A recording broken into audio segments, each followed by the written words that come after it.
All right, welcome back to another episode of the Lego Chronicles podcast. This is episode 15, and today my special guest is Lorne Bowling. He is our political coordinator Yes, with sir. Local 29. And how long have you been working with us? Started in April, so April, pretty- nearly a year. yeah, almost a year. Coming up on it. Right on. During that time, what'd you do before you got into that?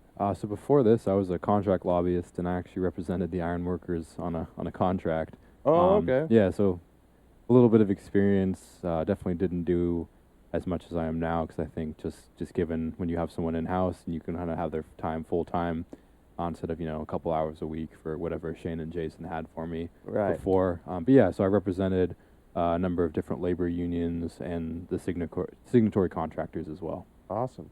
Do me a favor, pull that microphone back a little bit. Out. Oh, Like this. better? Yeah, I think I was getting some feedback. Okay, so you're not hearing any feedback on this? All No. right. So it was more like, yeah, I'll take a meeting with you, and now you always have their ear. Now you're like working right beside them. Huh? I mean, it was like whenever they needed anything, but I think just given the amount of stuff they have to do, they just didn't really have time. Or right.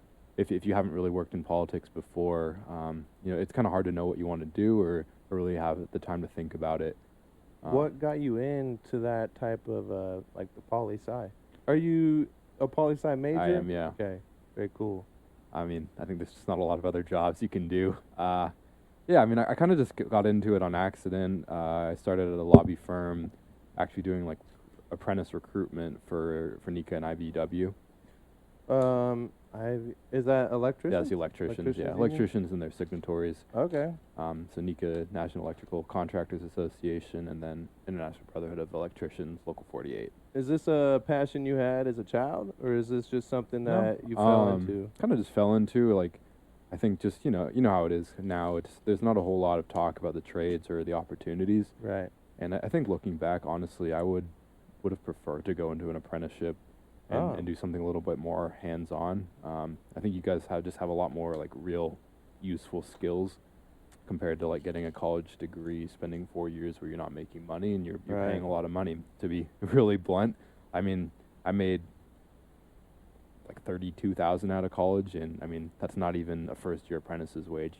Right. You're making significantly more with better benefits. And you have to start paying that debt. Yeah, and you got to back. pay that debt back. So Immediately. it's a lot less money than Yeah. I think anyone in the trades has probably ever made. I think like I think the second month I was working there, I went out and interviewed a girl who's a foreman for 48. She was making like $140,000. Whoa. I was like, wow, I really screwed that one up. So, like you, I went to college.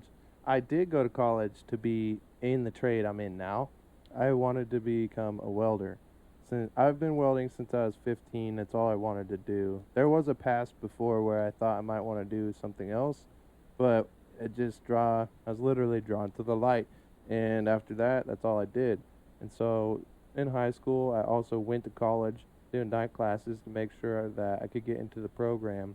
It had a 2-year wait list, and then so I had to do all this extra shit.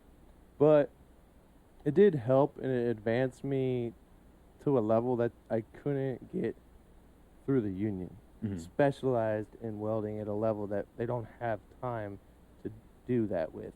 But that debt, dude, you don't get out of that, and you start making money because I'm not in the trade. So I was a year of school, no job, because we were doing 60-hour weeks, just Mhm. like you would on the job. But it was all training, and so there was no educate. It was all paid for out of my pocket, no money coming back. Took years to get up to the wage where I felt like I could actually, transition into the union and whatnot. And we didn't have a union around me.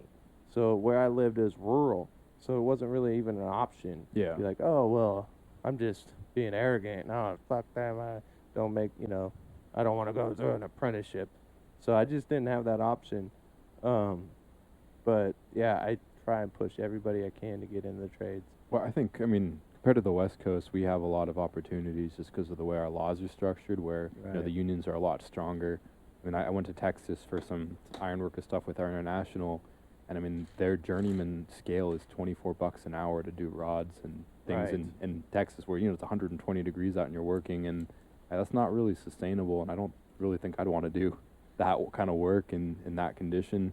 I mean, and then again, it's just like it's right to work. You've got some other issues with the people doing the work on the non-union side, with their immigration status and being able to accept a lot lower wage. Right. And we just can't really compete. And I think sometimes we forget how good it is on the West Coast. I mean, things clearly aren't perfect, but compared to the rest of the country, we're doing all right. I agree 100%. I actually got in the union in Florida, so I'm from California. Where are you from exactly? I'm from Oregon. Oregon, Yeah, so Corvallis, born and raised. Yep. Oh yeah, and Corvallis, I like that area. It's another type of place though. It's a way more rural. Mm-hmm. It's harder. So we've got 280. Look, IBW 280 is actually like 25 minutes east of Corvallis. Okay. So I think that's the closest training center, and then UA's got one up in Salem. So I mean, okay, close-ish, but right. Still. So for me, where I came from in Northern California, is about where Corvallis is, at least for ironwork. It's about the same.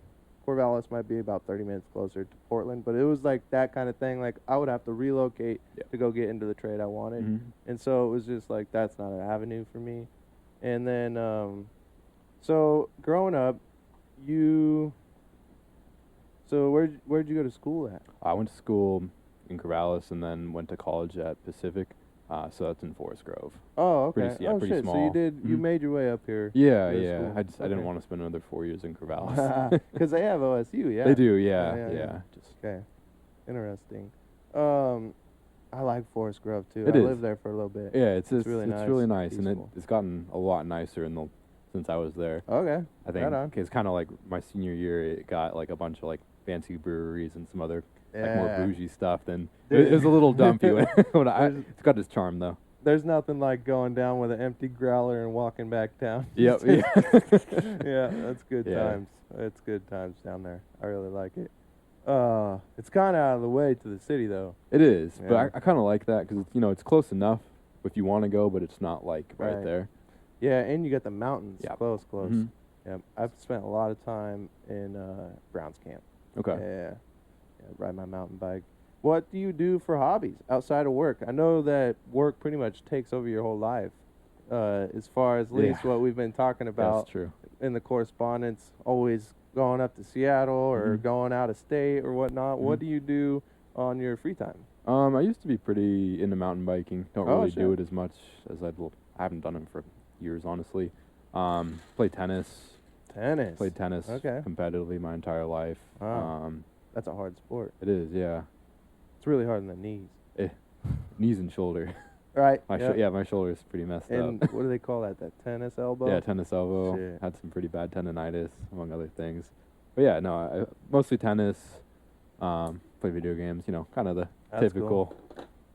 So when you were a kid, as you could tell, we're working on some Legos here. Did you ever dabble in Legos or anything when you were younger? Definitely. Nothing like kind of what you're doing. I mean, I don't even think this level of I don't Lego think it did either. exists I mean, back I then. remember I think one Christmas, I think my grandma got me like that pirate ship set, Oh, that's like pretty the cool. like the real OG one. Yep. Really, really basic. I mean, Still kind of yeah. jealous that I never got. I never got my hands on that. Those things are worth a mint now. I don't Yeah. think I don't know if I still have it, but yeah, no, that was like I had like the bricks and just kind of not like a kit necessarily, but just kind of just go build whatever you have Right. with your imagination rather than having some kind of set kit you're Mhm. doing.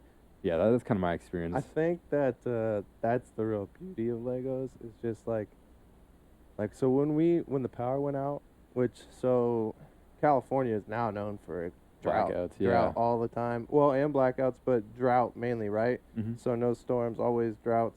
And now the last month they've gotten torrential rains, atmospheric rivers. That's Flooding. what I'm used to. Every winter or every other winter we would get some shit like that. And so it wouldn't be a blackout. It would just be the power outage.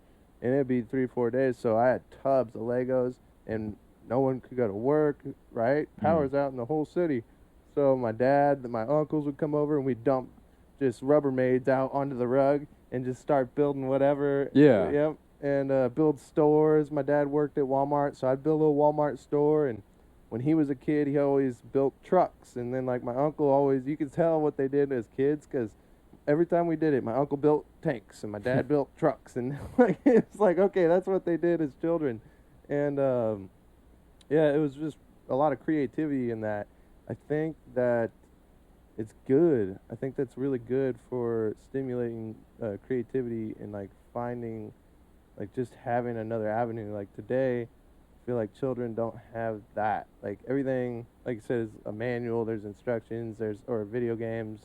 Yeah, there is video games, I guess, like Minecraft and whatnot that are very creative. Yeah. If you're talking about shooter games or racing games, it's all laid out for you. You don't have that creativity outlet. I think it's nice to like be able to do stuff with your hands too, and like Yeah. kind of at the end of the day you can like, hey, I built this, or like Right. you can do whatever you want with it. I mean, I think a lot of modern life is digital, so it's you don't really have any like you don't touch things Yeah. in the same sense that you used to or be able to.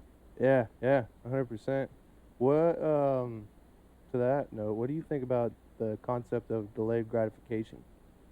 Going off of what you just said about how everything's digital and you're not building it because it's like right there at your fingertips. Yeah. So you gotta wait for it to download, but that's it, or render. But you're not, like, I think that delayed gratification is important.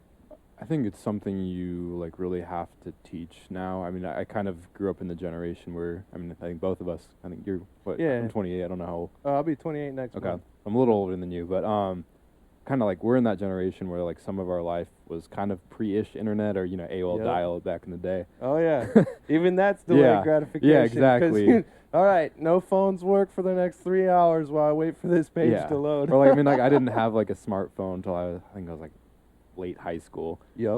So I mean like I think we kind of had that where you didn't necessarily have that, or your parents were like, all right, get off the video games, go outside, like do Yeah. something. And I think it's kind of just now like the generation, it's just there's definitely a gap between like what we do and like you kind of have to like learn to not just say like I want something now, or instead of like putting in the work and getting something like I think you could say better in a lot of cases, like 4 or 5 hours later into something, or a Right. week later. Yeah, just I think we need to go back to teaching kids and just people generally how to wait. I agree 100%. I think that people would find more joy in life if they understood patience. Yeah. And that type of those type of activities teach that. Delayed gratification is just patience and knowing. Honestly, it's a faith in knowing that you're gonna have something. Like, just put in the work, and eventually it'll happen. And that goes with school, with activities, with anything. Like, just study, just do whatever it takes, keep going. Just for example, like the dropout rate of the apprenticeship, it's high. Like 20-ish. yeah, Yeah. Like out of people that I went with, I think I only finished with a handful. I started off with 15, 20 people in my class, and yeah, and so I think that's really important that people like need to learn that. And now I have a daughter now, and I'm like, okay, how do I try and instill delayed gratification? Because patience is a virtue, it really is, and that's how you like. It's so easy to just be like, this isn't going the way I want right now. I'm over it, and then move on. It's the same thing, the same way the news cycle is. It's all about what's right in front of your face. Last week was old news, which really it's not. Like 2 years ago, it's still relevant, I kind of disagree with you on that. I Okay. think to some extent, like I feel like the way we structure apprenticeship programs, it's very very tiered. Like everything you get, like when your next raise is coming, assuming you're working and finishing your reports, and like I feel like, I mean, maybe that is delayed gratification in some extent. 'Cause Yeah. it's 6 months out or whatever between your raise, but like it's very tiered. It's very structured. You know exactly when things are happening, assuming you're keeping up and doing it right. Right. I mean, I feel like if you can't wait for that, or because like union apprenticeships it's so different than working in something else. Because I mean, if you bust your ass in the union, you can get ahead, or like you'll get your D11 or your D18. Yeah. But like comparatively, if you work in a different setting, it's like regardless of how hard you work, the corporate profit is like, all right, you're gonna get a 2%, 3% raise at best. And it's not really structured in the same way. Like, maybe Okay. 1 year maybe you get a 20% raise because the economy is amazing, and the next year like, They sorry, take some of that we back. we can't give you a raise this year. I think it's just I think it's like since I don't come from the trades directly, I think the way I look at like the work and the structure of how we do it, I think it's a lot like it's very very set, and it's not so much like a delayed gratification thing. I do like having that perspective because I've the only thing I've ever paid taxes on is doing iron work. Yeah. And so I do, yeah, that's a good perspective. And like for the welding though, like it can get very frustrating. Like you might be in that, you can get, like there's so many people that don't get to the point where they, like all you need is that one time that it clicks. And then it's like, oh, now I know how to weld. But you quit 2 seconds before that. There's so many people out there in the field that are like, I don't weld, I don't do that. I mean, and it's like all you had to do. And then if you're not staying on top of your progress reports, you're not seeing like, oh, okay, one more progress report. Or why didn't I get that raise? I know so many people that complain about, oh, I didn't get a whole raise for a year and a half. I'm like, yeah, but you had to go in front of the board over progress reports, dude. Like all you had to do was your due diligence. So yeah, I think you're right. It's not really about the goals are there. Mm-hmm. It's not hidden. Like here's your raise. Yep. It's just a matter of I guess laziness, like not doing the diligence it takes to get to that point. And I mean, trades work is obviously a lot harder than an office job physically, and I'd probably say mentally too on a lot of aspects, but it's also like I feel like there's a lot more satisfaction at the end of the day, or at least from what I've heard from a lot of people talking about, the work they do and that, totally blanking where I was going with this. That's all right.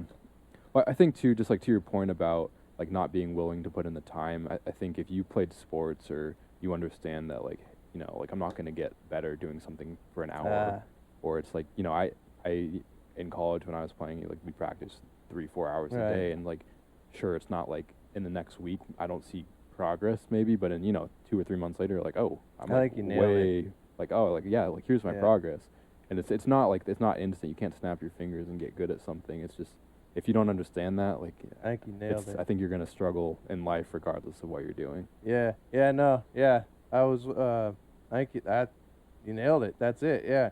Because I did sports, so I always understood that concept. Yeah. And then the one that showed it to me the most was track and field, because you're only against yourself. Yeah. Doesn't matter. You can't blame anybody. It's you. You didn't put in the work. And then the next, between your next meet, you put in the work, and you're like, oh, shit. Half a second faster, or half an inch higher, or whatever. Yeah, sports really instills that in people. I agree.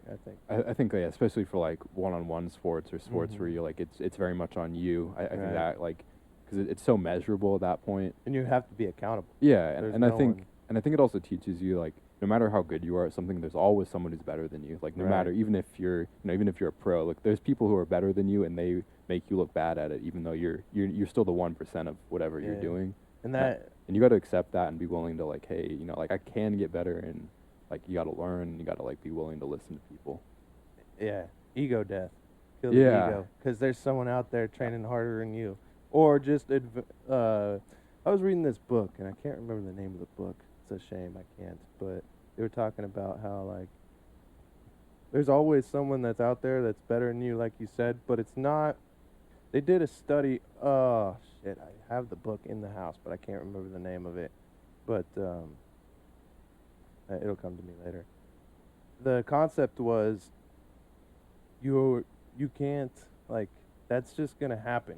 People are gonna be better, and it actually like in hockey, all the best hockey players on any team were born between January and February. And if you were born in December, you sucked. And the reason was.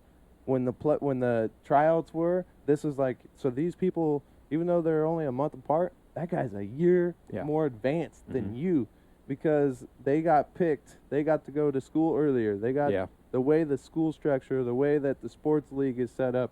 And so all the best players for every sport had a different month or a different range, but that's when they were the best.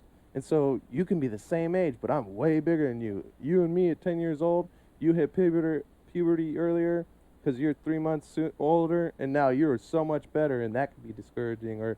But now the coach is coming to you like, hey, I see something in that guy because you advanced a little, because just literally age, even though it's a couple months. And then so next thing you know, it's not about IQ or about ability. That's what the concept was pointing out in the book. They like studied high IQ students and just normal students, or athletic abilities, vice versa.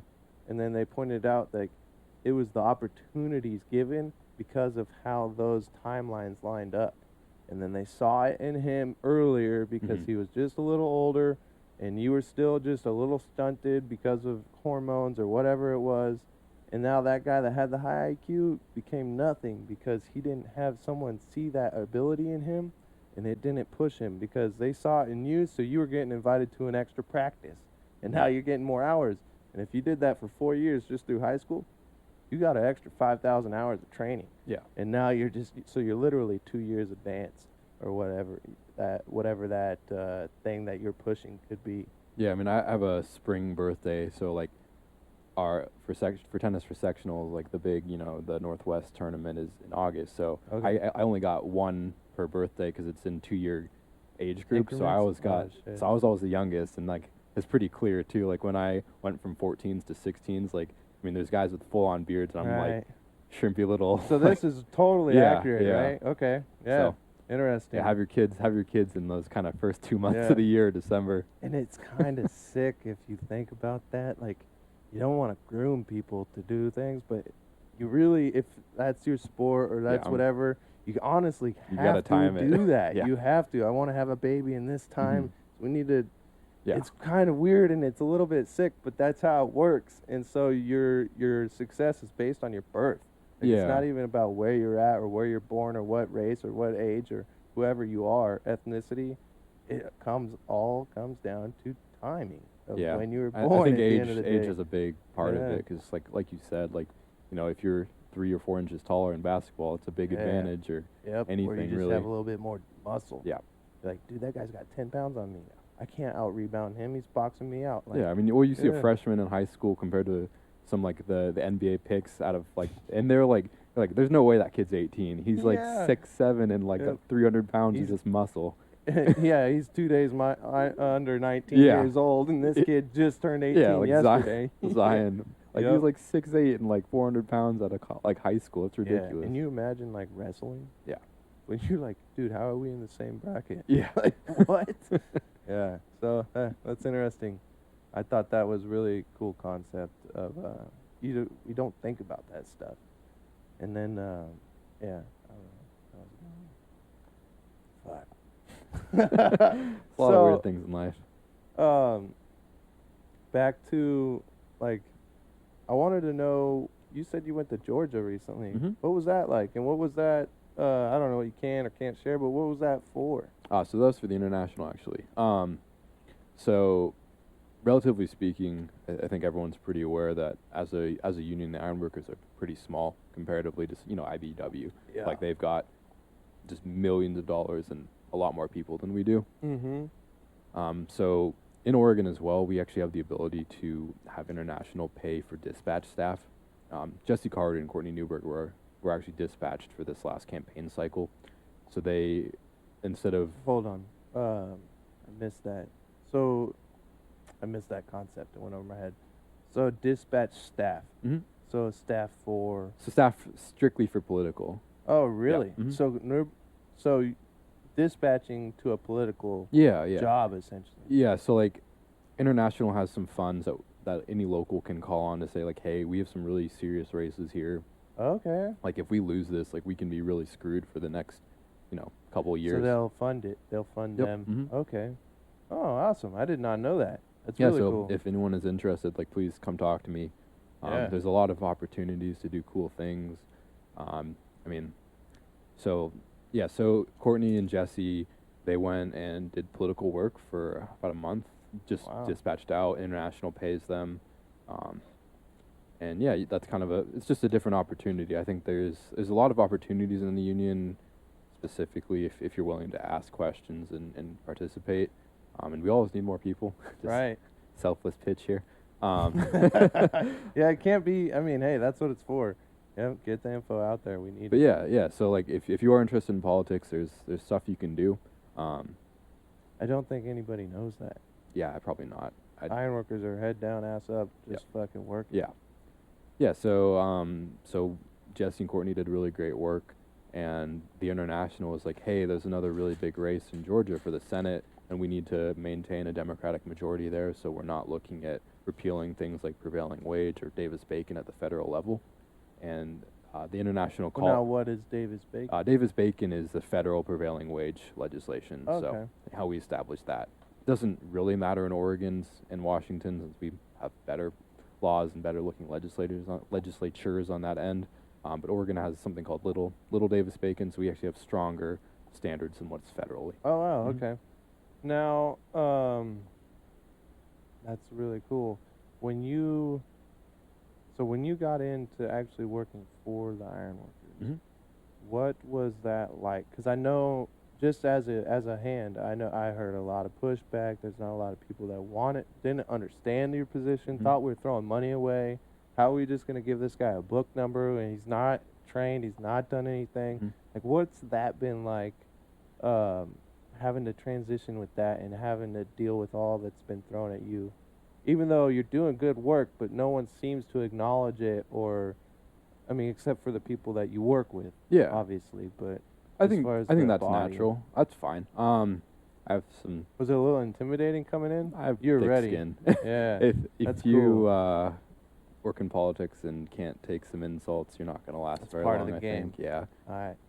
I mean, there's people you work with who you hate, and you can't say that to them. That's just, you're not going to get That's help. why we need Yeah. you, dude. That's what we need. You just kind of got to bite your tongue sometimes, and I I gotcha. understand that, and that's why I have made a push to do, like, I've been bugging Jason, be like, hey, can I get a dispatch? Go do some bars. Really? Go do some structural, whatever. I'll go do fire watch. Like, I want to, I think it's disingenuous for me to go and advocate for the trade and for iron workers, but I haven't done the legitimate work. So, I mean, I did my 80 for 30. Yeah, I was there for that. I went and did that. Like, that. yeah, it was fun. I actually, cool. I enjoyed that, and it's just kind of understanding better what we do. I've done some passes. I'm not going to call myself a welder, but I can do it. That's sort cool. of. That's good. Yeah, I think it's just. If you can stick metal together, I did, welder. yeah. That's a welder. That's awesome. Not good, but I would like to practice it. It was really fun. I actually Cool. just really have enjoyed getting to learn about what we do. And some incredibly skilled people in our trade. That's awesome. And I mean, I can't do that, and I'm not going to tell you how to do it. That's how I feel about your position. Yeah, I mean, I think it's kind of like when you get into like that super and general foreman and all that kind of stuff. It's like people are in those roles because they have a certain skill set that I don't have, and I think at some point, like, you have to be willing to admit that, like, there's no way in hell I can do your job, and I'm not gonna try. Well, I mean, I'll try, but like I need to like learn how to do it. For I'm not understanding. Yeah. It's I think you just gotta have that kind of mentality and mindset, and because this is new, because this is the first time we've had someone in house to do politics. I mean, it fell on Shane, and if you've seen Shane or worked with Shane, like, that dude is an animal. I've done both. He's working just nonstop, and he's really dedicated, but yeah, he has so many things to do, he can't do it full time, and that's kind of what you need. Basically, every other union has full-time political people, more than one in a lot of cases. Really? Yeah, I mean, laborers have like 6. Holy shit. They throw a lot of money at it, and Which is wise. yeah, and I think it's a good investment of their time. Like, and another thing we don't do tonight. So tonight's fight night. I'm a UFC? huge Yep. fucking UFC. You watch UFC? I'm gonna watch it. All right, I'm going excited. to Buffalo Wild Wings right after this podcast. Sitting there, sitting my ass down for 5 hours and watching the prelims all the way through the end. That's what I do every month. And you know what I see? Every month, every time. Fucking electrician. Big ass on the projector. And one of the biggest night that place has. It's a packed house, dude. People are standing outside looking through windows, and they see fucking electricians. And that shit bothers me, because I'm sitting in there thinking we're losing our market, and they're sitting there, and all I see is this trade every time. Month after month after, oh, we don't have the money. Like, well, what are we doing? Like, and now, granted, that's just a guy with ignorance saying, like, oh my God. And I understand. I've asked Jason, Shane, it's like, well, the money's not there. But when you hear, like, oh, the laborers have 6 of people coordinators in your position, God damn it.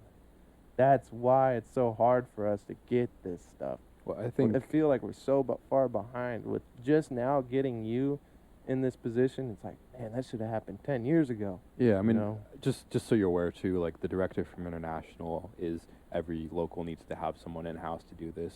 I think there's 3 paid political coordinators who specifically do politics for our union in the entire country right now. So me, obviously, a guy who does the district council on the southeast coast. So I think it's the Carolinas and one other state over there, and then for California. That's it. Mm-hmm. Yeah. But otherwise, it's a business agent, a vice president, a president doing this, or I mean, hell, even business managers for sometimes, and like those are busy people. They don't have the time unless they're working 90 hours a week, and I hope they're not, because that's just not. You're breaking down conditions there, and that's not what we're here for. And the basis of the union is family first. Yeah. And to that point, like, so if you're doing that, we don't have working foremen. We're not allowed to have working foremen. Foreman needs to not work. Put your tools down. You're the boss. If you start working, shit's gonna get fucked up. Yeah. You gotta go do that. And that's the same concept. If these guys are doing like splitting their job, it's a loss on both sides because you're not actively doing this. So then if you had an obligation but you had to cancel because you had other shit and now you're starting to break down your relationships on both ends of the spectrum, or you're missing jobs, like when we lost that Amazon job. That hurt. Yeah. That hurt. Well, I think. Thanks for bringing that up, actually, because I think that is a really good example of why we need to be more politically active. I mean, Amazon comes in, they talk to the city of Woodburn, city bends over backwards, right, and they tell them, yeah, don't worry about road improvements, we're going to spend all that money to do it. And then they go back like halfway through the project, and this is kind of the common trick of Amazon. They're like, hey, actually, guys, I want state money. And the city was like, oh, okay, yeah, we'll do it. Oh my God. So they got $1 million to upgrade that road overpass. So they paid, and then they got paid back. Yeah, so they got tax breaks, they get cheaper land, all that stuff. And I mean, I think our district council actually did some really good work, Paul as well, and Jason and the rest of the team at the hall, just kind of raising that an issue. And we've been pretty aggressively letting legislators know that this is not okay and this is going to happen again. And Amazon, I think, was planning a Chewy distribution center in Canby. Chewy, like food, the pet, the like dog? the pet. Yeah. And I think they actually, they're no longer building it, which is kind of a loss for us, but at the same time, it's not going to be another rat job where none of our apprentices are working, none of our... It's better to have a loss than have a competitor. Yeah, I think... It's a win-lose type of deal? I think it's a win-lose, but also, like, this is going to hopefully set the precedent, and then Amazon can't come in here and just make us look bad and ignore us, and then also bring in people from Utah who are part of the Fundamentalist Latter-day Saints Church, not pay people. I don't know what you know about that documentary. Yeah, on Netflix. The company BZI is actually mentioned in like the first episode. I had to quit watching it. Yeah. Have you seen it? I've seen parts of it. I haven't finished it yet. I need to. I had to stop. It's pretty bad. Yeah, I have children. I had to stop, dude. That shit was disturbing. There's a John Krakauer book about the Fundamentalist Latter-day Saints. That's really a fascinating read. I highly recommend it. It's gross, but also interesting. It's like a train wreck. You want to keep looking, but you probably shouldn't. You're be. like peeking, really good book. Really good book. Peeking behind the curtain a little bit. Damn. That's crazy that stuff's out there in this day and age, in this country, and we don't even know about it. Thank God for people making these documentaries. Yeah. Shit's disturbing. Yeah. Yeah. It is crazy. Oh, man, I had a question I was going to ask you about that. Well, I think, let me better answer your original question of just like kind of getting in. Yeah. I think it's just going to take time, and it's just a lot of like outreach and effort on my end to hopefully educate people about what we are doing and why this is important. And I think one thing that's really important to note about politics is it's not instant. I think going back to delayed gratification, passing a bill in 1 year that's like almost a miracle, honestly. Like we're realistically, if you pass something in a couple year period, like 3 to 5 years, that's quite fast politically. Wow. I mean, it's frustrating to work in. So that's how so many bills can get dropped throughout, like at an election, and then you lose that, and now that bill no longer becomes priority so I mean, because your elected officials switch up or whatever. Yeah, I mean, there's a lot of factors like who gets elected, kind of the makeup of committees can be really detrimental or helpful, who's in the governor's position. Right. There's just so many different factors, and I mean sometimes it comes down to deadlines, and like there's just not time for them to take up a controversial issue or whatever. They don't want to. How long does it even take to draft a bill? Depends. I would. So you want like a really just kind of basic breakdown? Sure. Yeah, just sure. like, because you're saying it takes 3 to 5 just to get it down the line. Like, I'm thinking, okay, so it probably takes a year just to do the due diligence to have a bill that is bulletproof to your okay, I think this is bulletproof. I think this will go all the way. I think that's a pretty good rough timeline. So basically what happens in Oregon is we have 2 sessions. So there's a long session, so starting in January and ending in July. Okay. There's a constitutional end date. You don't have to go all that time, but there's only a certain amount of days you can legally have legislative session in. Oh, okay. So there is framework to where it can't be drug out forever. Yeah, yeah. But then there's special sessions, which is a whole rabbit hole we don't need to get into. And then every other year there's something called a short session. So this was voted on by voters, and they approved it to have. It was supposed to be a month-long session to address any like lingering budget issues the state may have. So if you need to, change a budget, give an agency more money, whatever. It's kind of evolved into 6 months of legislative session into one, and it's just like let's cram bills through. Okay. It's really not a fun time to work. It's sure. just it's very quick. That's a lot of overtime, a lot of after hours. Yeah, work, that session is not it's like probably 60 hours a week on like a slower week. It's like Dang. 60 to 70 plus. And that's not including for people in our union. They don't understand. You told me this, but they don't understand how much drive time you put in. Yeah, Like how much time you do across state borders. I mean, state line. Yeah. I mean, last week I was in Salem 3 times, Olympia once, and I mean going home every day. Yeah, and I gotta work. I gotta work too, and like do like other work instead of like that drive time. And then do your homework at night. Yeah. Reading on the bills. And you gotta like monitor committee hearings, which are 2 hours plus. I mean, I think it's Wednesdays. I've got 4 hours of committees to watch and monitor and do other things. It's just like there's a lot of moving pieces, and it's hard to keep on top of it. We also have a contract lobbyist, so that's very helpful. Through through the district council, yeah. Oh, okay. So district council. in Washington we have a guy named Mark Struley who's fantastic. His son's actually an apprentice in '86. Okay. Really good dude. And then in Oregon we have Focus Point, a guy named Chris Carpenter and Brian Krieg, and they're very good, super helpful, and just due to the nature of how things work and how much is going on, you just can't be in every room. So we need to rely on people to help us share information and just kind of get a good grasp of what's happening. And a lot of what politics really is relationships, and those take time to build, obviously. So I have not been around as long as Brian, who's been around for a long time. So it's just like, and I think it's pretty natural where like you don't get along with all the people I get along with, and vice versa. So it's just sometimes you need those different team players to go like, hey, can you go meet with this person? I'll go meet with them because I have a better relationship here and there. And that goes to like you said, like the laborers have 6. Yeah, 6 guys. Like, yeah. They've got a lot of different people. I mean, they've got a local guy, they've got a state guy, they've got district guys, they've got their IO guys. It's just they have a lot of different people all around, so it just enables them to be more places, and lets them work on different things and maintain their work. With man, it's like I have a question, but then you're filling me with so much information. I'm like, how about let me answer like your question about the bills too and how that works. So and I appreciate all the depth of the explanations. And I actually plan on starting to do this at the union meetings too. Like I'm trying to like. I had some people come and ask me some questions after, and they're like, this is something you should talk about because maybe it'll help people understand what you're doing. Yeah. So I plan on hopefully just trying to like, in a couple 5-ish minutes, because I don't want to bore people too much, but just kind of help them understand and show them that like this is something that's really accessible if you take a little bit of time to get over that initial learning curve, because it's pretty steep. Yeah. But yeah, so for drafting a bill, so kind of how it works is. After you get out of session, there's a period called the interim, and that's just basically when you're not in session. There's a couple of days over a few months that are called like legislative days, so they'll have like initial hearings, and that's kind of where you the legislators will flag what they want to work on in the next session.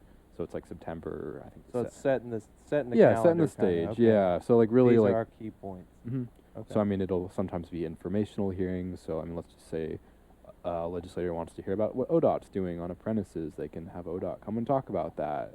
And that's kind of signaling to people like, hey, maybe there's something around ODOT and apprentices coming up in this next session. Yeah. So once you get out of session, there's a little bit of a break where people go take vacation because it's been 6 months of hell. But then you'll go and start thinking about what sort of bill concepts you want to work on. So like internally, that was me and Shane and Jason and the rest of the people in the hall. Like, hey, what are some issues that we're facing and how can we address this legally, or how can we change some laws to make things better for us? So we kind of got our concepts drafted, or just kind of like an initial idea. And then at that point, you'll go and talk to a legislator about, hey, this is a problem, and we think we have a solution by doing this. And they're either going to tell you, you know what, that sounds great, I'll let you draft a bill, or they're going to say, you know what, I think this is a good idea, but this isn't really this isn't really my area. Like I don't really work on this. So go talk to a legislator like Dacia Graber, who's just a phenomenal human being and that's really where having that pro-union. relationship. Yeah. They could either shut you out completely, or with the relationship built, direct you in the right way. Yeah. I got you. And I mean, there's a lot of factors into that. I mean, relationship, obviously, just where they are in their caucus. So someone in leadership, someone who's kind of making those decisions, they have a lot less time to do bills. And people in leadership typically don't sponsor bills, just because they have other things they have to do. Like they have to recruit candidates, they have to run campaigns, do all that stuff. So you'll typically go, there's kind of assigned people within the caucus to do certain policy. So like you'll have people who do labor. The chair of business and labor in the House is a guy named Paul Hovey from Eugene.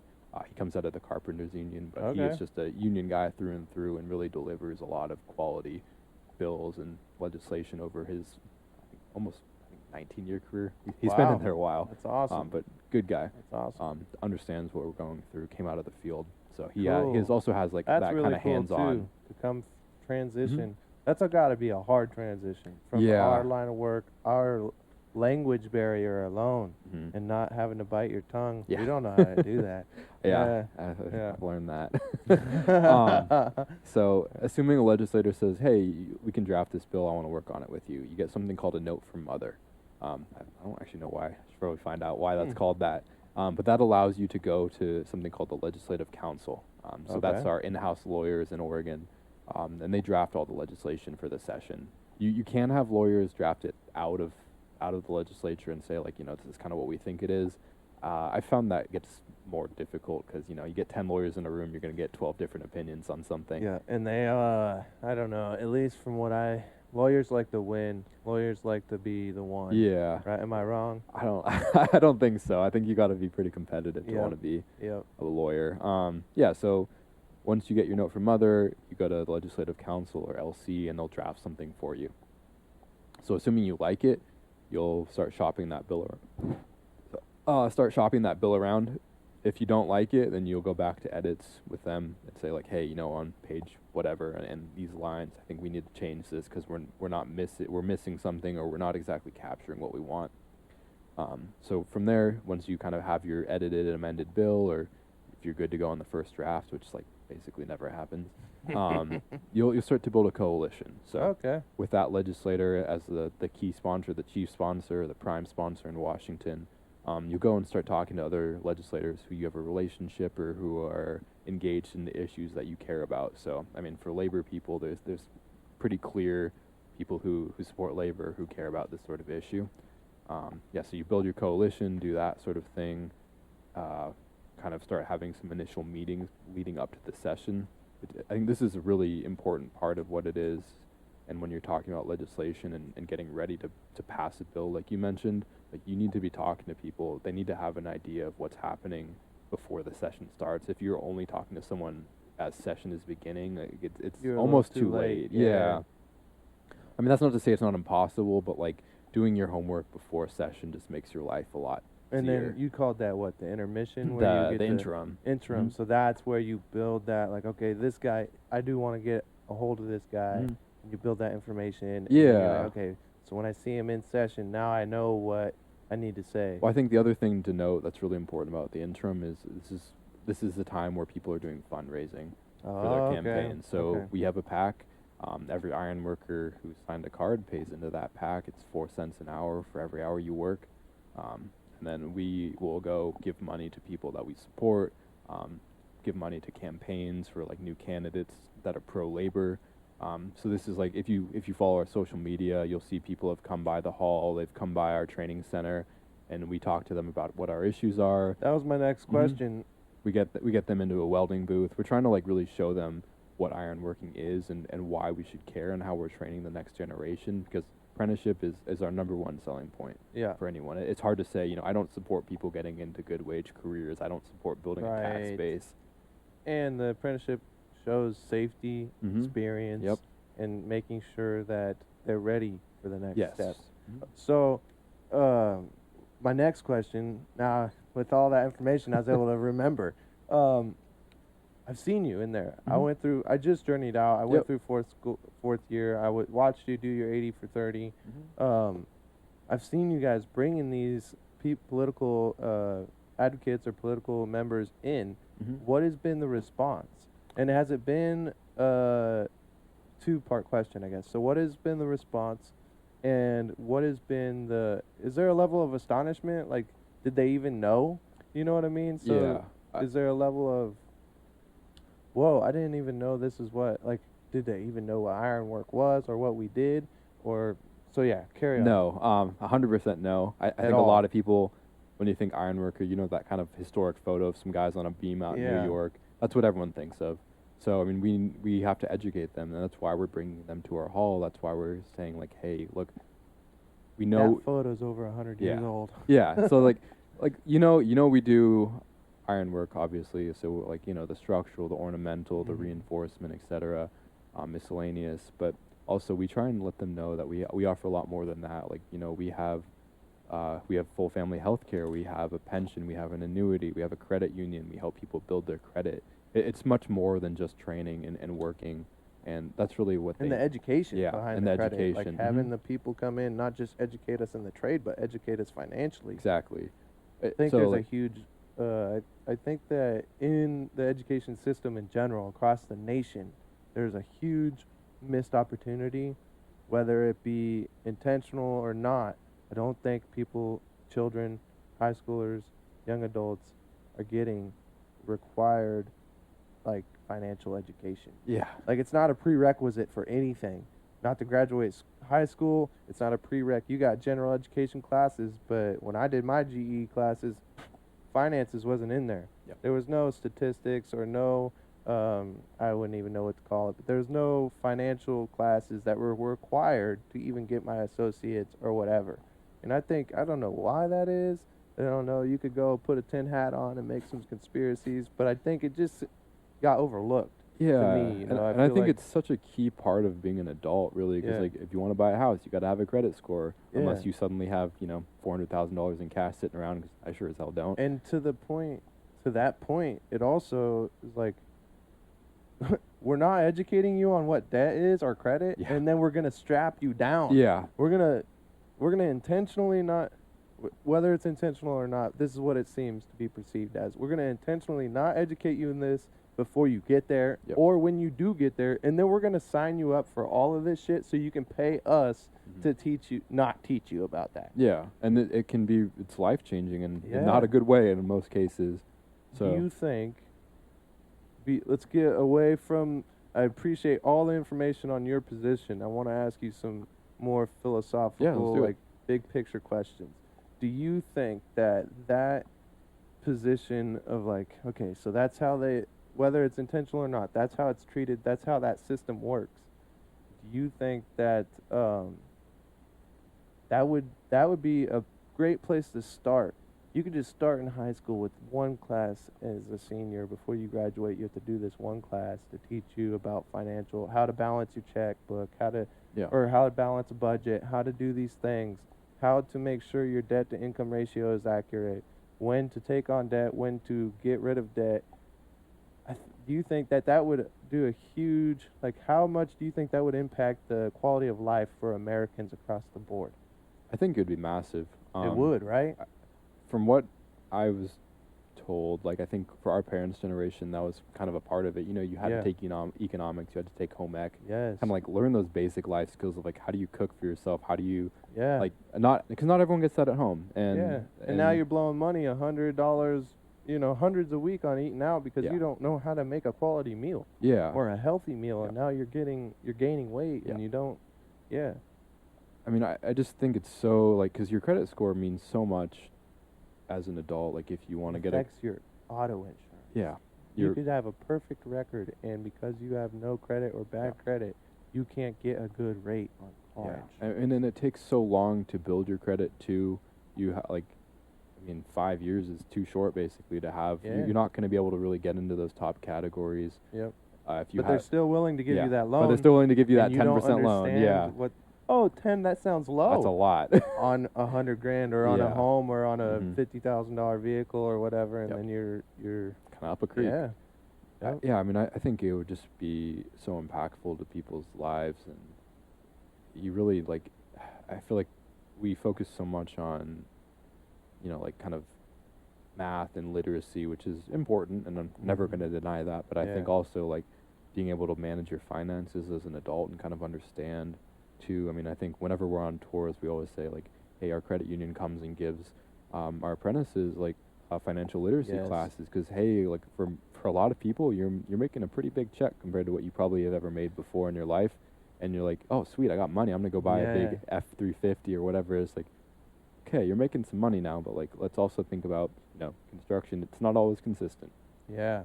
You got to be thinking about long term. What if I get hurt?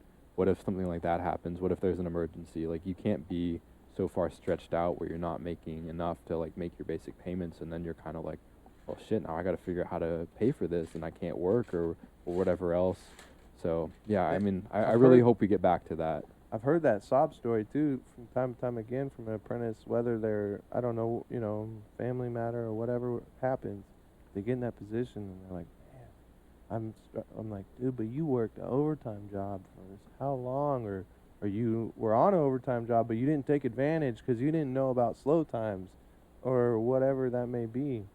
And I think one thing that really stood out to me, I've got a good friend who's an IBW journeyman, and when he got in, he actually came out of the non-union too, and got in, but he said the first thing they beat into them was like, look, you're going to make a lot of money later, but you need to learn how to live on those first year apprentice wages and continue to live on that even when you're making, 140,000 plus a year. Like you got to be smart about what you're doing, and if you start stretching yourself out, even though you're making six figures, that's not a lot of money when you have, an RV, a boat, a house, and 3 cars. Someone live off your unemployment. Yeah, exactly. And if not, live off very close. Supplement. So the way I try and structure my situation is, as you can tell, we're in an RV. It's mine. It's mobile because our work is mobile. So that way, I was in. I think it's a good investment too, because then you're saving your per diem. And I was in a position where I got to Local 29 from Local 808, Orlando, and it was non-union. That's where I became unionized, and then I transferred because work died. Work died. They're not right to work state. They have very few contracts. Zero Department of Transportation contracts. Zero. Oh. Not one. So you're either working for NASA or Disney or a couple miscellaneous jobs here and there. And so both those contracts were like 10-year contracts, and they ended within the same 6 months. So I end up out of work. Luckily, there's the Ironworkers job line. I hit that line. I moved out here, and that's all she wrote. I came out here, that was it. But, I had to learn like, okay, work can dry up.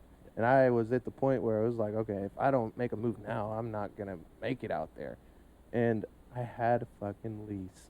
And I still had 6 months, but I didn't have the capital to buy out of the lease. Yeah. So I blew like $15,000 having to put myself in a home I don't own, a lease I'm 3,000 miles away from, and paying for an apartment, or I was Airbnb-ing it instead of hotels because it's just nicer to feel like you have a home. But luckily that exists. But yeah, dude, 2 mortgages really. Yeah. And when I first got here, it was work, and it was double the wage, so it was okay. I made it work.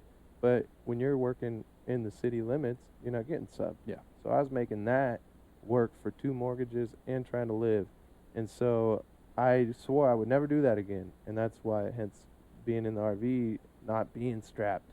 And, now I'm building a family, and I don't plan on moving from this location. I really like the Portland area, but yeah, that really scarred my brain with the idea that you can get screwed. And like, even when I do buy a house, I'm not selling this. Yeah. This will sit there. That way, when that opportunity comes, we don't have to deal with that. Because even if you can afford it, it doesn't feel good. Yeah. It does not feel good Yeah. throwing away over $1,000 a month on something is just sitting there. Yeah. So Yeah, that's a real problem. I think it's important because my friend's been in 3 months now, and he was out on a wind farm, and I think he made like $13,000 after tax because the bonuses out there are just nuts. And he's like, oh my God, man, like this is more money than I've ever had in my life. I'm like, yeah. So also please think about like if you can't work next month and you're suddenly like, oh, I'm not making money. So it's like, because I know he's a smart dude, but he's not the best with his money. So I'm hoping he gets those financial classes from the credit union pretty quick. Yeah, that's important. Yeah, I'm gonna let you see this little piece here. I got all the pieces out for you. Try and assemble that for me, and then put that. It goes right here, but it'll be you'll think I got you the right pieces. So when you were younger, so you finish high school, you're doing tennis. You did tennis in college. Yeah. Correct? Did you go there? Was it like get recruited or? Yeah. I had a couple D1 offers and chose not to because they kind of just own you. Right. So you understood the contract. You understood how these things work. Yeah, to some extent. It'll go in like that. Okay. Yeah. Oh, got it. Yeah, to some extent. I mean, Pacific was good, but I think looking back, I probably would have gone somewhere else, all things considered. Is that something that came to you, like, was that an innate ability to understand the ownership of contracts? Or was that something that your parents, like, sat you down and was like, look, these are offers, these are opportunities, but these also mean this is what you're held to, and was there? Yeah, I mean, I think my parents did a pretty good job of that. I think on the financial side, like, not to knock my parents too much here, but I definitely would have. I don't think they taught me much about like credit and all that things. I kind of had to go figure that out on my own, and like I'm pretty like cheap and frugal, so I'm not like getting crushed or anything, but just building a credit score, regardless of you having debt or not, just takes so long. Yeah. And like had I had a credit card just to hold one, when I was like in high school or something and have longer credit history, would have made my life a hell of a lot easier now. Yeah, I think too, just they were always very much like, you gotta be careful with what you're committing to, because like, look at the long term. Like, sure, this looks really good now, but are you still gonna be wanting to do this in 2-3 years or whatever? Right. So yeah. I'm really big. I'm huge into rap music, and I love lyrics. It's very poetic. Some of the lyricists that are out there, and to me, it's the same sad song. Artist after artist is saying the same thing. Ownership, but opposite side of this piece. It'll go in here. You'll put that right there, and then you'll assemble it like so. It doesn't seem like anyone's listening, because then next thing you know, the next generation of artists is like bitching about how they didn't listen, and now they're trapped in this contract. Or someone that's in the same generation of artists, you're like, dude, you didn't hear Jay-Z telling you to own your shit? You didn't hear all these guys telling you to own your shit? Don't do what I did? Like, you're not listening. You're not. I think Tyga's a great example of this. Like, that dude made literally millions of dollars, and he can't afford to pay his $50,000 a month rent. I'm like, what the hell are you blowing that on? Like, just I know you want to like flex and do all that fun stuff, and like maybe just have one Bugatti instead of 4 and a Ferrari. Yeah, it's like we have such a culture of excess here in America. It's always like, like what are you driving, like what's on your wrist, all this Yep. shit. It's just like, at the end of the day, it really doesn't matter. I think I'd rather just live within my means and hopefully be able to like retire one day. That Renly, knock it off. Get in your bed now. Sorry. all good. I mean, Jim Carrey said it best. Live a very uncomfortable year to live the way you want for the rest of your life. Yeah. Like, if you're not willing to put in the struggle to get there, like, millionaires, billionaires, most of them that aren't in the limelight, and most of them, I mean, Bill Gates drives a fucking Honda Civic. yeah, Like, exactly, wearing jeans, Yeah. same jeans he wore when he built the company. Yeah. You know what I mean? Like, that's it. That's how you do it. That shit is all. You know what? Go rent it for a day. Go take that Lamborghini. What are you gonna do with a Lamborghini? What are you gonna do with a Bugatti? It's a go fast race car. Yeah. You're gonna just sit. It's gonna sit in your garage. I mean, I You know, I like- know a guy who owns a bunch of restaurants and is very, very well off, but like you would have no clue. Like, he dresses like he's like basically like a bum, drives like the most beat up car I've ever seen, and then he's just got like just, you know, he just spends all his time investing in like his future rather than just like, Right. well, you know, what does someone think of me because I'm wearing like a bunch of Gucci stuff or whatever. Yup. I think you gotta like, I think that takes some maturity though to like get into that mindset of like, you know, there's more to life than what people think of you. So, it's interesting you say that. Does that? It seems to me that that is a lack of self-worth or self-confidence. I think I would lean on the word worth, because you're getting your worth from other people's approval. Yeah. So you don't have enough confidence. It's both. I think that can be interchangeable as self-confidence and self-worth, because it's a deficit, because you have to outwardly express it so that you can fill that void in yourself. And if you really had that level of confidence or that level of self-worth, you wouldn't care or need to express that. And I think it can come from like an environment at a younger age. Maybe you got bullied, maybe you had a parent missing, maybe it was something that you could not change, or also poverty. I think a lot of it Yeah. comes from poverty. I agree with that 100%. And you see these things on TV, and obviously indoctrinated advertisements. So you see these things, you see these rappers, you see these ballers, these basketball stars. Yeah, dude, they got hundreds of millions, hundreds. Someone once said, if you can't buy it twice, you can't buy it. You know, Yeah. they got a level of wealth. Look at what happened to Evander Holyfield. Yeah. You know, Rick Ross owns his mansion Allen now. Iverson. Yeah, he bought this place because he came from the slums. He Yeah. came from the mud, and then it cost him $1 million a year just to maintain the lawn. It's like, what? Yeah, Vanilla So- Ice, man, was broken. Like, I think he was Yeah. paying like $500,000 like a month or something just to staff his mansion. It's crazy. It's, I mean, Yeah. I think it's like being mature enough to be comfortable with who you are, which just takes a lot of time, and I mean, it's not easy to do, and I think everyone's kind of working towards that eventually. But yeah, I don't know. I think there's a lot more to life than just, you know, what kind of car you drive and what kind of clothes you're wearing. So, dude, you nailed it. I agree 100%. What, as you transitioned from doing what you're doing, and now you're pretty much now you're part one of us. What do you think, like, where do you see, do you have goals like, what do you plan on doing in your next 5 years or whatnot? Do you think like that, or is it about head Yeah, down? to some extent. Well, I think talking with Jason too, he's like, I'm not looking to hire someone who's looking to like put this on their resume and jump Right. ship. And I don't plan on doing that either. I mean, you never know what happens in life, but Exactly.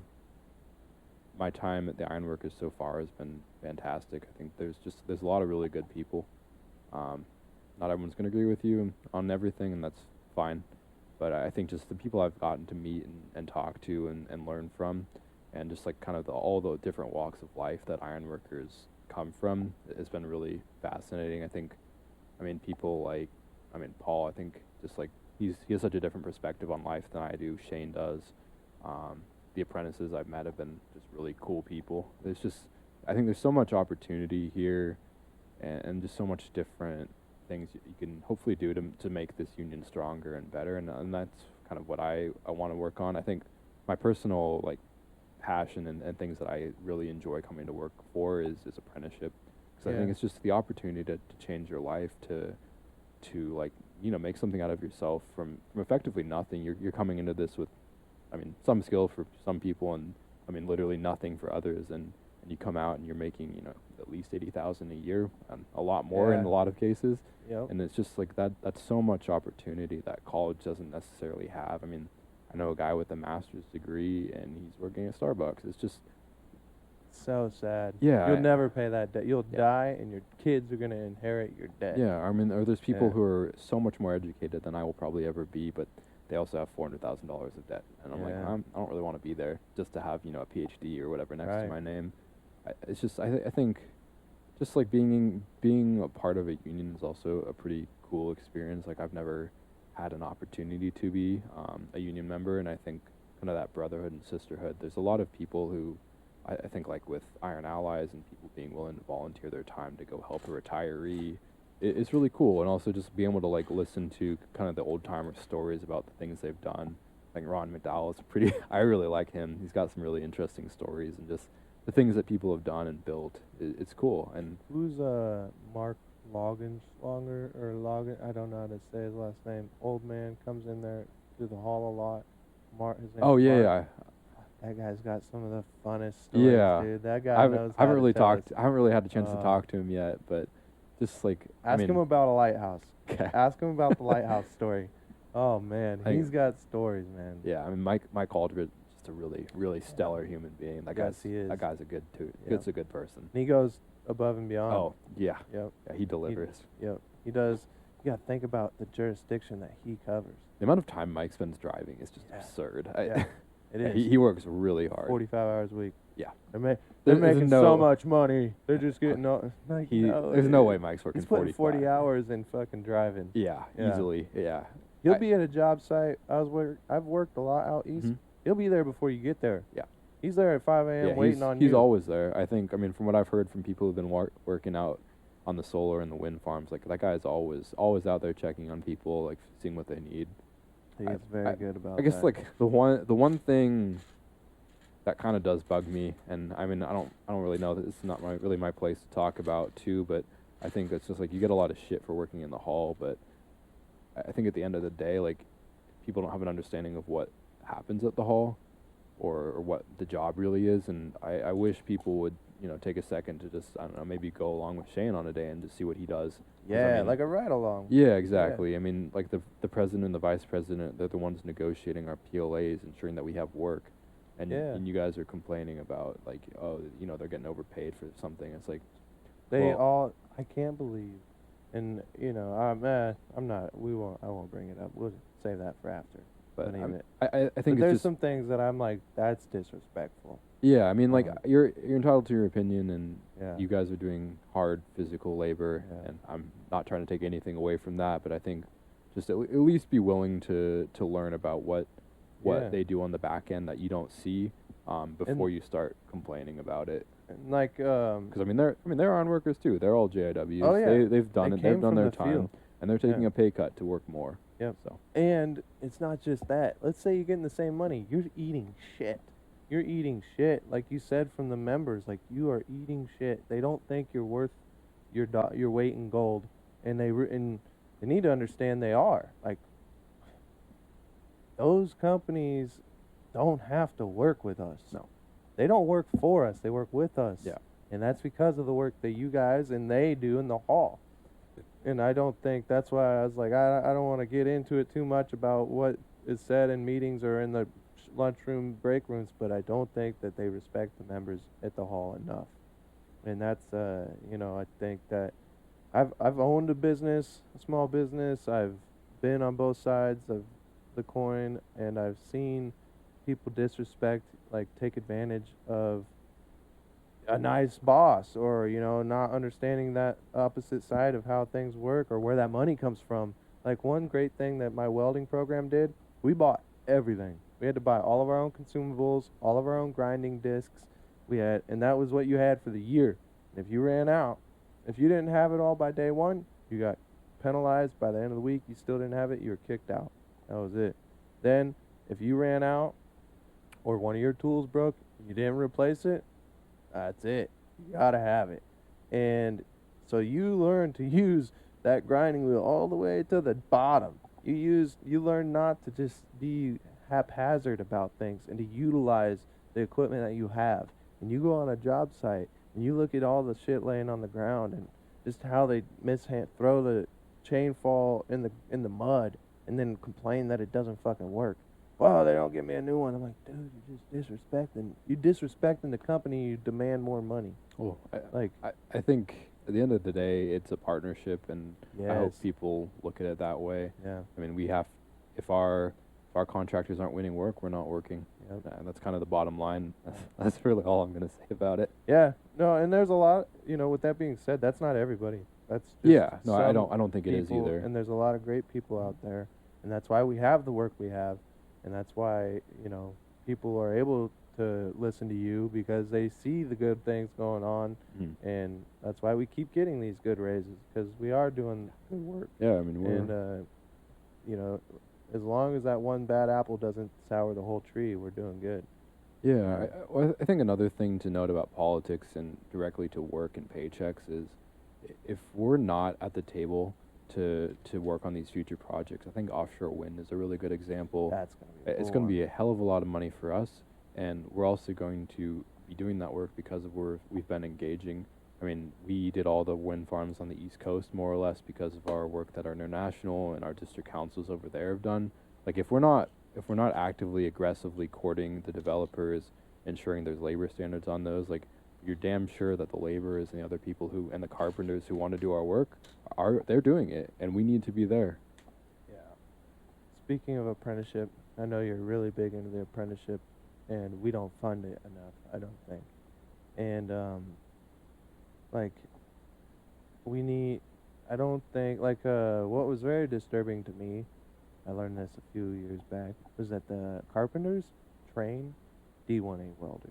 Mm-hmm. They have them. Yep. They train them. Mm-hmm. And the second we can't fill that call, they will, and they're allowed to, and it's contracted that way that anybody that, they can go to a laborer, any trade that's union apprenticeship organized to fill that call the second we can't. Yeah. And I don't think I don't think that there's enough emphasis on that. And it's just not the members aren't getting involved if they're not getting paid. I think that's shifting, and I know Kevin Crocker's been trying to get some things at the district council level to get people some money if they go and do their training, which I think is a great idea. I do like his new initiative. Yeah, I think they're trying to do some really good things, but I mean also to some extent, I can understand that it's hard to want to come in and test after you're working or something like that, and reserve booth time, and it's not exactly an easy test to pass too. Right. But I mean, we need those people, especially on the D1A and with all the federal infrastructure at the bridges. Mm-hmm. You're gonna be, and you can ask for money over the check too. I think it's a good skill to have if you want to work all the time. And it's really cool that speaking of making the right moves, the virtual welding machines, that was huge. Yeah, That was big. That's a big help. I think huge shout out to Anna Martin on that one. Yeah, for real. Yeah. Yeah, and everybody gets shit. Anybody who works in the hall gets shit. Isn't that crazy that they all get shit for doing good things? But that is one of the best things that she could have done, because you don't got to get dirty. You don't have to take up space. You get people interested. You can take it to job Yep. fairs. You can throw one of the political advocate. You can get one of your. Oh, we're going to. Yeah, and now they've touched it. Yeah. Now they're like, okay, yeah. Well, I think we're gonna remember that. I mean, I the got my hands operating dirty. engineers have this really badass kind of trailer where they have a virtual simulator for all their heavy equipment, and it's awesome. It's That's really cool. fun. So I mean, I think that for one, it's a great recruiting tool. It's a great way to show legislators and other people how you're training, and get them interested and engaged. We need to do more of that, because it's hard to take ironwork to a job fair. It's hard to take it to the Capitol, because you can't just bring a huge ass crane and some steel beams and put it up. Yeah. So I think having the virtual setting, the virtual torch, and welders and stick welders is going to be a good asset for us. And then also we got that for free. I mean, 'cause that's state money. Grant. It's grant. grant money. Yeah. Mm-hmm. So to that point, is there anything that you need to plug, any events coming up where anybody that's hearing this that is a union member or just a knows a union member that, or anybody in Oregon that can, like an event, a job fair, is there anything that people can go to coming up in it's a new year? So Yeah, so I mean that's more Paul's area than mine. But if you are interested in just helping spread awareness about our trade, please reach out to the hall. Like there's a lot of opportunities, and we just don't have the people power to go do Right. every single high school and whatnot. I mean there's a lot going on. But yeah, if you're interested in promoting the trade, we would love to have you. Politically, if you ever have questions, please reach out. My number is 971-930-0061, or you can reach me on email at Lorne@ironworkers29.org. I'm always happy to chat. Take you to meetings or whatever. Yeah. I want you to know what I'm doing, and that I'm not wasting your money, that I'm working for our union to secure more work.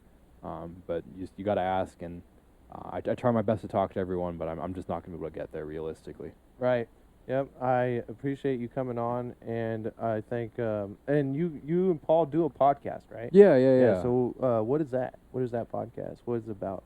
Explain for the people. So it's called Bridging the Iron. It's like a Local 29 podcast, and we've kind of tried to make it just about our union. So we've had members on there like Jade. We got to talk to Jade about tower cranes. Tyler Smith, our recording secretary, just kind of talked about his life. He's a really cool dude. If you haven't listened to that yet, it's on Spotify. I believe it's on Apple Podcasts now as well. Do you guys know video format? Not yet, no. So yeah, TBD. It's coming. It's coming. All right. But yeah. Just kind of, it's a Local 29 podcast. Talk about the cool projects you've done, the work you do, like what kind of motivates you. We've had Shane and Jason on there, and then we also do talk about politics a little bit too, just to kind of hopefully have it like if you're driving to work and you've got 10 or 15 minutes just to listen to something. Yeah, they are shorter too. Yeah, that's we've tried to make it short, so it's not like keep people. You see an hour and a half, you're like, oh, I gotta. That's a long. Yeah, it's a I long gotta one. I'm not available for that. Yeah. Yeah. Oh, that's good. I really am glad that you guys are doing that, you and Paul, and it's exciting to know that stuff's on the, like we're not in the Stone Age anymore. Like we're coming on par to doing things. And I mean, just like, even if you don't believe in social media or you don't like it, like that's fine. But at the end of the day, the other trades are doing it, and if we're not doing it, people are gonna forget who we are. And we got to be there. Yep, exactly. And reach out to the hall. There's tons of information. You're more than welcome. You have anything that is coming up in the future you want to come back on? Well, let me plug you for the political stuff too, because we never really got to talk about it. So if you are interested in coming up into this next election cycle, if there's some big key races, there is an opportunity to be dispatched to do political work. Yeah. And then if you do a really good job there too, there's always international opportunities. So Jesse and I went to Georgia to work on the Senator Warnock campain. That'd be awesome. There's a lot of different opportunities. I'm gonna make sure I keep in touch with that, because that's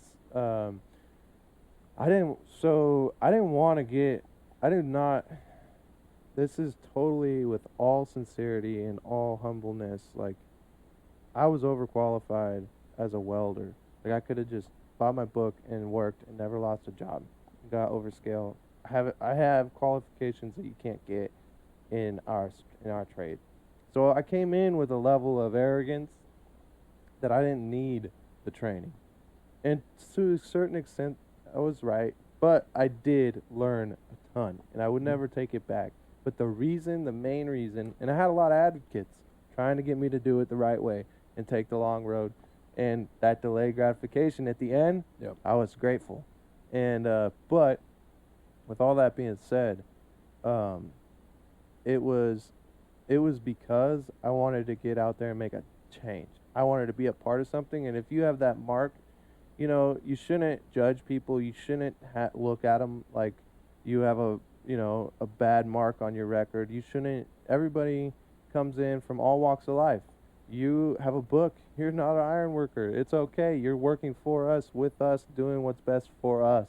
A guy gets organized in, he's no longer our competitor. Who cares how he got here? Well, I think, like you said, contractually, if we can't fill the job, other people can take it, other crafts can take it. So we gotta organize. Yeah, we need people. What about this? I'm gonna finish this thought, but I had a question I want to talk to you about, because what you just said happened with the wind farm, and so the Blattner, the end crew. Hold that. Put a pin in that real quick.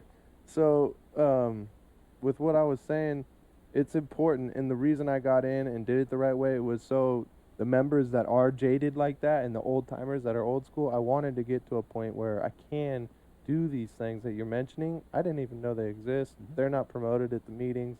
I'll start. That's on us. This is the first time I ever heard about it, and I'm grateful that you came on so I could learn. Yeah. And that's exactly the type of thing I'm wanting to do. So that's why I went through the program, so I could become someone that can make a change. Because you can't bitch about shit if you're not willing to put the work in and make the difference. Yeah. Who are you to tell me what to do when I'm out there working, trying to change things? Yeah. And you're over there sitting on your ass. You don't even show up to a union meeting, and you want to cry about who's in office. And so that's kind of how I came. That was my mindset of entering the apprenticeship. But with that being said, I wanted to talk about that because we almost lost some of that work to non-union. And those men made bank. Like that one guy you said 13 grand or whatever. They cashed. That was a cash cow. And we almost lost that to non-union work. Is there anything you could tell us about how that transpired? I mean, so really it's in the contract that Blattner can bring. I mean, I shouldn't be saying contract names, but it's in the contract that effectively, if we cannot fill an order that they can bring in, I'm blanking on what the crew name is called, like a. It was some sort of. It wasn't like a rush crew or something. Spike. Yeah, spike crew. Yeah, so that's spike, and when they mean spike, they mean a spike in workload. Yep. So it's not a derogatory term. It has it. We could just literally there's a big spike in work. Yeah, so we have to fill that. Paul and Justin, when he was dispatching, were frantically working to fill that call, and they were able to do it, and that's awesome. But if we cannot fill that, then they can bring in non-union guys, and they're going to be stealing our work and our money. And they know the way the contract works, so they do it intentionally. Exactly. It's not a mistake. Oh no, they know the timelines. We're just working 50s. Yeah. 50s. Oh shit! Then the year's here. We got us, and they spiked that. Yep. So that's exactly laid into what you were talking about. Like we have to have the ability to fill those people and the willingness. And I don't know why people sit on the list, but I like the fact that we can go on our website and see how long someone's been on that list. Like I went on there and I've looked at the list, and it shows 300 days, days, and all this stuff. And I'm like, man, we need those people. The work is busy. We need those guys. And so I saw that a lot through COVID. Never have I seen so many boomers in this local than when I never stopped working. Yeah. All that money, you're getting more than 40 hours. Actually, on the COVID note, I think this is a really important note on why politics are important. So with Robert Camarillo and the building trades, we had to advocate really hard to say construction workers are essential workers, so we can keep working during COVID. I mean, initially they had wanted to shut us down, but we went and lobbied that, went to the governor and said, hey, no, these need to get done. Construction workers are essential, and that's a huge reason to why we were actually able to work through that COVID time. No way. So, big shout out to Robert on that one. Is that something he saw coming? Like, or was that like, was he behind the ball? No. I would say building trades was way out in front. Oh, good. I think they did a fantastic job on that, and really are a big reason as to why our members were able to keep working during that time, or we would have been really hurting. Yeah, and like that was how that set the stage for me, because that never worked that as much as I did the Intel. I was on the Intel project. Man, we were raking in the dough with a giant leaf blower, just sucking in money left and right, and there was so many guys, and it got to a point where they tried to then use the contract on that job specifically. So we have a contractual ratio for boomers. Boomer for anybody out there that's not in the trade, doesn't know what that means. A boomer just means an outside iron worker. It's just another member of another local. Yep, somewhere else coming to help us out, because we're all brothers internationally in this union. And they pay something called Dobie. A little supplemental dues to pay us to come help us out, and they're guests, so they are guests. A lot of people treat them like outsiders and outcasts and might have just a boomer, but they're guests. They're here because we asked them to come here. And this happens all over the country, for all over wherever these jobs are, so we don't lose these jobs. And there is a ratio, though, that we are supposed to keep as long as we can keep them with the manpower. And it got to the point where it was like 90, or let's just say 80-20, 80 boomers to 20 local hands, and all the foremans were boomers except for like 2 or 3 for AIG at that Mhm. job. And then once that 600 a week dried up, now you got the ratio's all fucked up and I need to. I'm like, whoa. And props to the leadership at the hall and at AIG to saying no. Yep. These people kept our jobs when we needed them, and we're not gonna punish them for doing your work. And you guys should have been here, like, doing it for us. And if we can't, it really was disheartening for me, because, like, it's it was like a cool experiment for what ultimate socialism would look like, where you're getting a monthly, uh, you know, income just to cover essential income to cover Like a finances. UBI. Yeah, universal basic Mhm. income type deal. It was just a cool little experiment, and it wasn't supposed to be, but it turned out that way. And we know directly where our money comes from. It's as close as you can be to the dollar without owning the company. Yeah. And we sat on our ass as a body, Mhm. as however many 1,500 members, 1,000 of them sat on their ass. And if we did that, making the kind of money we make, why the hell would that McDonald's guy go back to work? Why would that Starbucks guy go back to work? Why would anybody that's not directly attached to the dollar? I mean, people on unemployment were making more than they were Yeah. making working. Double. So why would you go back? Yeah, double. I wouldn't. And it's like, we actually lost money, even though their checks look the same. You're not getting your pension, your health care, all that stuff. And it's like, if you're that directly connected to the dollar and you still don't have the initiative and drive to go to work, how do we expect you don't, again, if you're not at the meetings, you don't have a right to complain. How can you expect the world to go to work when you are one of the highest top 10% paid trades or paid careers there are in the country? I mean, we are the highest paid unlicensed trade. There. Yeah. So highest paid trade, and you still can't get out there and go to work and build this country, literally. Yeah. And so that was kind of discouraging throughout that whole thing. It really opened my eyes to, like, whoa, even a highly skilled, highly paid, and highly motivated individual will sit on his ass for the right dollar amount. And I was like, wow. Fuck, that's a low note to end on, but, well, fucking, it was awesome. Appreciate you having time. Yeah. Thanks for having me on. Of course, we'll do it again anytime you need to come on and say anything. We can shorter. I can meet you at the hall, wherever you want to do something. You're always welcome guest on this podcast. Yeah, I appreciate it. This is cool. And this can be found on YouTube. The main avenue to find this podcast is YouTube. If you want to see the video, it's on YouTube. But you can also find it on Spotify, Apple Music, anywhere you find podcasts, you can find it and listen to it. And a plethora of other episodes. And we'll hopefully, now that the baby's been born, she's getting bigger, she's not as dependent on us to take care of her.